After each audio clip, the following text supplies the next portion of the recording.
अस्सलाम वालेकुम वरहमतुल्लाहि वबरकातुहू। देखिए, मैं गवर्नर साहब के इस एग्जाम को दिल से उनका शुक्रिया करती हूँ और उनका मोस्ट वेलकम है कि वो आज बांडीपोरा का दौरा कर रहे हैं। इसमें मक्त अभियान पे जो उन्होंने मुहिम छेड़ी है, तो हम उसका तहे दिल से वेलकम करते हैं कि उन्होंने आज हर डिस्ट्रिक्ट का दौरा करके आज बांडीपोरा का दौरा कर रहे हैं, तो उसके लिए हम शुक्रगुजार है।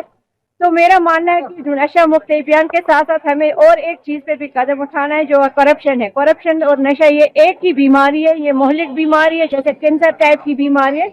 हमें नशे के साथ साथ पे इस पे भी काबू पाना चाहिए। जैसे हमने पिछली सरकार, जो पीडीपी की सरकार, महबूबा जी की जब सरकार रही, तो उन्होंने जो बैकडोर एंट्रियां की है, जब उस वक्त उन्होंने मुलाजिम लगाए, बैकडोर एंट्रियां करके चोरी छुपे मुलाजिम लगाए हैं, तो उस वजह से जब लड़कों ने जिनका हक बनता था उनको वो हक मिला नहीं। उस टाइम जो डिजर्विंग थे, जो स्कॉलर्स थे या वेल एजुकेटेड थे, तो उनको वो हक मिला नहीं। जो पीडीपी की सरकार जी ने उस टाइम अपने दौर में जो मुलाजिम लगाए, बैकडोर जो रिक्रूटमेंट बोर्ड था उसको वो पीछे रख के उन्होंने जो रेलिया में काम करते थे, जो उनके साथ झंडे लहराने वाले थे, उनको जॉब मिले। जो हमारी जो यूथ जो वेल एजुकेटेड, उनको वो नौकरियां नहीं मिली, तो उस वजह से वो इस नशे में मुब्तला हो गए। तो हमें, मेरा मानना है कि पीडीपी सरकार जब थी तो महबूबा जी ने जो चोरी छुपे मुलाजिम लगाए उस पर जांच होनी चाहिए, उसका कमीशन लगना चाहिए, उसके खिलाफ कार्रवाई होनी चाहिए। और जो लेजिस्लेटिव मेंबरान उस वक्त उस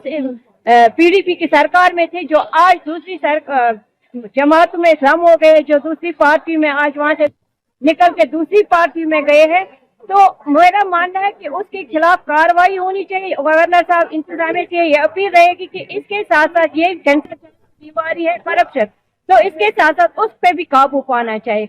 और जो उन्होंने उस वक्त बैकडोर इंट्रिया की है, तो उसके खिलाफ कार्रवाई होनी चाहिए, उनके खिलाफ कमीशन लगना चाहिए, जिसकी एक हाई कोर्ट जज करे।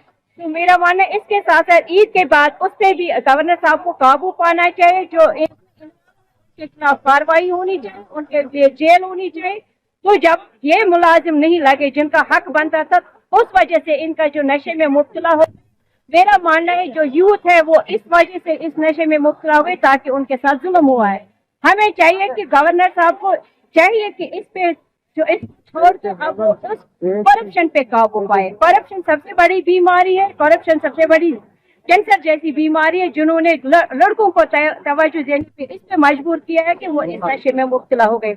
अगर उस वक्त उन्होंने बैकडोर एंट्रियां नहीं की होती, उस वक्त चोरी छुपे मुलाजिम नहीं लगाए होते, अनपढ़ लोग नहीं लगाए, जो रेडियो में काम करते थे, जो उनके झंडे लहराने वाले थे, जो उनके साथ पोलिंग बूथ पे काम करे, उनको उन्होंने जॉब लगाए, जो यहाँ के वेल एजुकेटेड पर्सन थे। बांडीपोरा की मैं हर एक जम्मू कश्मीर की बात करूंगी, जिनका हक बनता था वो मुलाजिम नहीं लगे और वो इस परेशानी में, इस जहर में मुब्तला हो गए। ड्यू टू दिस उनको वो हक नहीं मिला। तो हमें गवर्नर साहब से ये अपील रहेगी कि इस पे जांच होनी चाहिए और इनको सियासी ताहयात पाबंदी लगनी चाहिए, जिन्होंने ये करप्शन की है, जिन्होंने इनके साथ जुल्म किया, और उनके लिए जेल होनी चाहिए, उन पे भी जांच होनी चाहिए। ये मेरी गवर्नर साहब से अपील है।